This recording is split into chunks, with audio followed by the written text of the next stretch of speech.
കർത്താവിൻ്റെ അതിപരിശുദ്ധ നാമം ഇന്ന് പ്രഭാതത്തിലും മഹത്വപ്പെടുമാറാകട്ടെ. എല്ലാ സഹോദരങ്ങൾക്കും യേശുക്രിസ്തുവിൻ്റെ അനുഗ്രഹീത നാമത്തിൽ വിശുദ്ധ വന്ദനത്തെ അറിയിക്കുന്നു.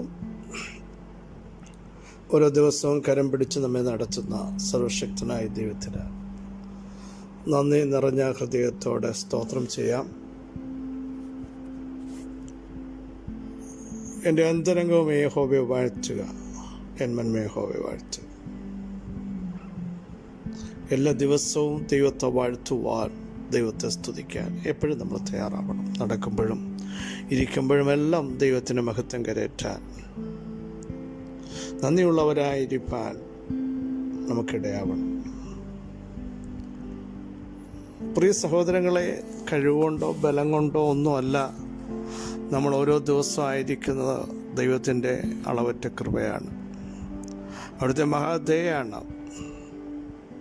പർവ്വതങ്ങൾ മാറിപ്പോകും, കുന്നുകൾ നീങ്ങിപ്പോകും, എങ്കിലും എൻ്റെ ദയ നിന്നെ വിട്ടു മാറുകയില്ല, എൻ്റെ സമാധാനത്തിൻ്റെ നിയമം നീങ്ങിപ്പോകുകയില്ല എന്ന് അരുളി ചെയ്ത് വാഴ്ത്തപ്പെട്ട കർത്താവ് എല്ലാ നിമിഷവും കൂടെ ഉള്ളത് കൊണ്ടാണ് നാം ആയിരിക്കുന്നത്.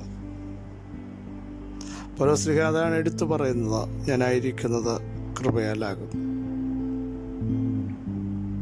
നമുക്കതല്ലാതെ വേറെന്താണ് പറയാനുള്ളത്? ദാവീദ് പറയുന്നു, കർത്താവേ, അവിടുന്ന് ഒഴികെ എനിക്കൊരു നന്മയുമില്ല. ഞാൻ ഇത്രത്തോളം വന്നത്, ഞാൻ എന്തുള്ളൂ, അടിയൻ്റെ ഗ്രഹം എന്തുള്ളൂ. എൻ്റെ അർത്ഥം അവിടുന്ന് എന്നെ കൊണ്ടുവന്നത് കൊണ്ട്, നടത്തിയത് കൊണ്ട്, സൂക്ഷിച്ചത് കൊണ്ട്, മനുഷ്യൻ തള്ളിയപ്പോഴും മാറ്റി നിർത്തിയപ്പോഴും എന്നെ കണ്ടെത്തി അഭിഷേകം ചെയ്ത, റൈറ്റ് ടൈമായപ്പോൾ എത്തിക്കേണ്ടടുത്ത് എത്തിച്ച് ഇത്രത്തോളം എന്നെ കൊണ്ടുവരാൻ ഞാൻ എന്തുള്ളൂ എന്ന് ചോദിച്ചുകൊണ്ട് ദൈവസന്നിധിയിൽ കരയുന്ന ഒരു താവി കർത്താവേ, ഇത്രത്തോളം എന്നെ കൊണ്ടുവരാൻ ഞാൻ എന്തു. അവിടുത്തെ മഹാസ്നേഹമല്ലേ, ആ കരുണയോർത്ത്, കൃപയോർത്ത് ഇന്ന് പകൽ നന്ദി നിറഞ്ഞ ഹൃദയത്തോടെ ദൈവത്തിന് സ്തോത്രം ചെയ്യാം. അനുഭവത്തിൽ രുചിച്ചറിഞ്ഞ ദാവീദ് പറയുന്നു, യഹോവ നല്ലവനെന്ന് രുചിച്ചറിവിൻ, അവനെ ശരണം പ്രാപിക്കുന്ന പുരുഷൻ ഭാഗ്യവാനാണ്. ബാലസിംഹങ്ങളും ഇരകിട്ടാതെ വിശന്നിരിക്കുന്ന സമയങ്ങളുണ്ട്. ബാലസിംഹങ്ങൾ ശക്തരാണ്, പക്ഷെ അവയ്ക്കും ഇരകിട്ടാതെ ഇരിക്കുന്ന സന്ദർഭങ്ങൾ വരും.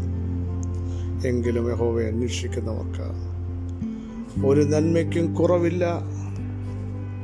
യഹോവയുടെ മുഖം നിരന്തരം അന്വേഷിപ്പാൻ അവിടുത്തെ ആത്മാവ് നമ്മെ ഇടയാക്കാൻ നമുക്കൊന്ന് ഏൽപ്പിച്ചു കൊടുക്കാം. ഈ ദിവസങ്ങളിൽ നമ്മുടെ കർത്താവിൻ്റെ വരവ് വാതിക്കലായിരിക്കുന്നു. ഓരോ ദിവസം കഴിയും തോറും പ്രാണപ്രിയന്റെ വരവിനോടുള്ള ഒരാകാംക്ഷയും ഒരുക്കവും നമുക്ക് ഉണ്ടാവണം. കൈവിടപ്പെട്ടു പോയാൽ പിന്നീടൊരവസരമില്ല. നിത്യനരകത്തിലേക്ക് പോകരുത്. പോയാൽ കെടാത്ത തീയും ചകാത്ത പുഴുവും നിത്യദണ്ഡനവും അനുഭവിക്കേണ്ടി വരും. പിന്നൊരു മടങ്ങി വരവില്ല. അകയാൽ തനിക്കായി കാത്തു നിൽക്കുന്നവരുടെ പ്രത്യക്ഷതയ്ക്കായി എൻ്റെ യേശു പാപം കൂടാതെ രണ്ടാമതും പ്രത്യക്ഷനാകാൻ പോകുന്നു. ഒരുങ്ങി നിന്നവർക്ക് മാത്രമേ അവനോടുകൂടെ മണിയറയിൽ പ്രവേശനമുള്ളൂ. ഇന്നു പകലിലും നമ്മുടെ ജീവിതത്തെ ക്രമീകരിക്കേണ്ട ഇടത്ത് ക്രമീകരിച്ച്, മടങ്ങി വരേണ്ട ഇടത്ത് മടങ്ങി വന്ന് ദൈവേഷ്ടം ചെയ്ത് വാഗ്ദത്തം പ്രാപിപ്പാൻ ഈ ദിവസങ്ങൾ പൂർണ്ണ സഹിഷ്ണുത നമുക്ക് ആവശ്യമാണ്. അവസാനത്തോളം സഹിച്ചു നിന്നെങ്കിലേ നമുക്ക് മേളിലെത്താൻ പറ്റുകയുള്ളൂ. ഈ ദിവസങ്ങൾ കർത്താവിൻ്റെ വരവിനായി നമുക്കൊരുങ്ങാം. വരുവാനുള്ളവൻ വരും, താമസിക്കുകയില്ല. എൻ്റെ നീതിമാൻ വിശ്വാസത്താൽ ജീവിക്കുമെന്ന് നമുക്ക് പ്രഖ്യാപനം ചെയ്യാം. അല്പസമയത്തെ ചിന്തയ്ക്കായിട്ട് മത്തായി സുവിശേഷം 2-ാം അധ്യായം 7-ാമത്തെ വാക്യം. അപ്പോൾ ഹെരോദാവ് വിദ്വാൻമാരെ രഹസ്യമായി വിളിച്ചു, നക്ഷത്രം വെളിവായ സമയം അവരോട് സൂക്ഷ്മമായി ചോദിച്ച് അറിഞ്ഞു. അപ്പോൾ ഹെരോദാവ് യേശു ജനിച്ചു. യഥാർത്ഥത്തിൽ നോർമലായി ഒരു കുഞ്ഞ് ജനിച്ചെങ്കിൽ ഹെരോദാവും യെരൂശലേമൊക്കെ ഭ്രമിച്ചുവെന്ന് 3-ാം വാക്യത്തിൽ എഴുതിയിട്ടുണ്ട്. ഒരു നോർമൽ കുഞ്ഞ് ജനിക്കുന്നെങ്കിൽ ആ ദേശാധിപതി ഭ്രമിക്കേണ്ട കാര്യമില്ല, യെരൂശലേം ഭ്രമിക്കേണ്ട കാര്യമില്ല. കാരണം രാജാതി രാജാവും കർത്താതി കർത്താവും സകലത്തെയും കാൽ കീഴാക്കുന്നവനും സകല രാജ്യങ്ങളെയും ഭരിക്കുന്നവനും സകലത്തിന്മേൽ അധികാരമുള്ളവനുമാണ് ജനിച്ചതെന്ന് ഹെരോദ്യ ശക്തികൾക്ക് പിടികിട്ടി. അതുകൊണ്ട് അവൻ അടങ്ങിയിരിക്കാൻ കഴിയത്തില്ല. നമുക്കറിയാം, യേശു ഏത് സമയത്ത് ജനിച്ചോ, ജനിച്ച ശേഷം വിദ്വാൻമാർ കിഴക്ക് നിർത്തുകയാണ്.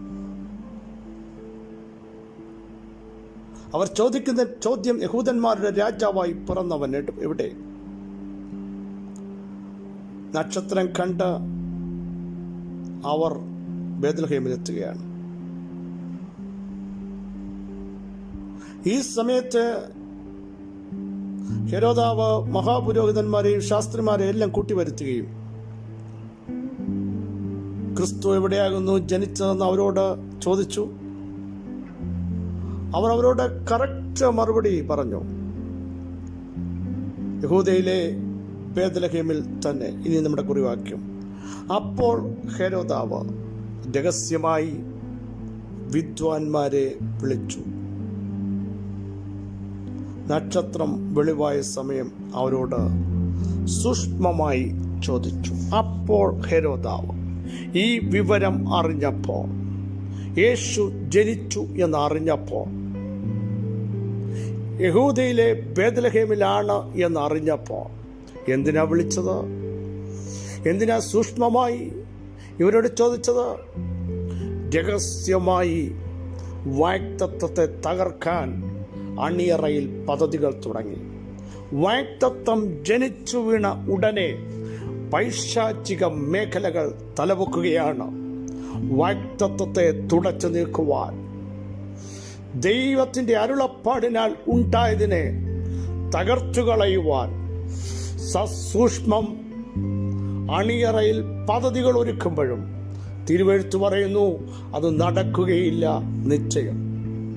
ഇന്ന് പകൽ പരിശുദ്ധാത്മ നിയോഗത്തോടെ ഞാൻ ദൈവമക്കളോട് ദൂത് പറയട്ടെ, വാഗ്ദത്തമുള്ളതിനെതിരെ ശക്തമായ എതിരുകളുണ്ട്.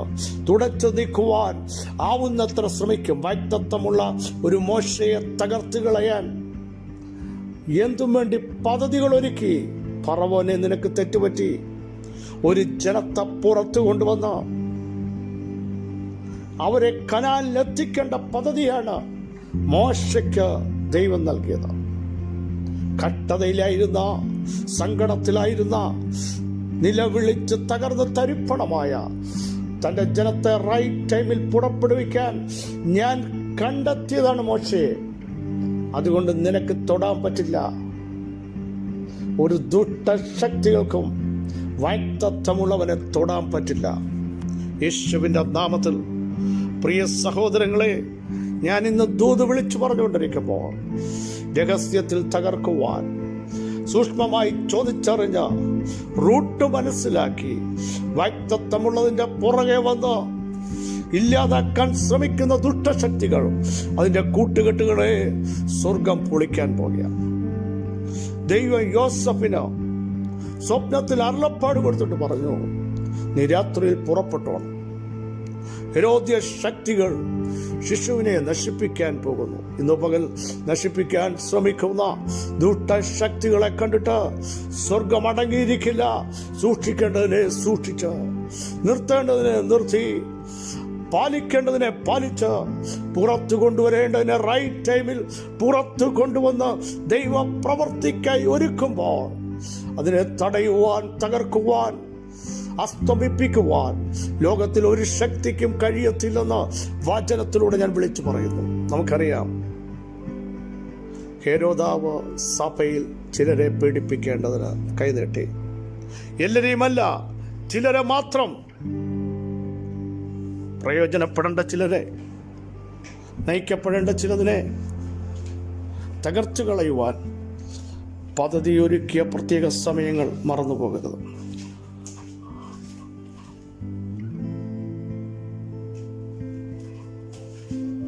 അങ്ങനെയെങ്കിലും ഇന്ന് പകൽ ആ മഹത്വം വെളിപ്പെടുത്താൻ ദൈവത്തിന് പ്രസാദമുണ്ട്. പിതാവേ, അങ്ങയുടെ വചനത്തിൻ്റെ ശക്തി ഇന്ന് പകൽ വ്യാപരിക്കുന്നതിനായി സ്തോത്രം.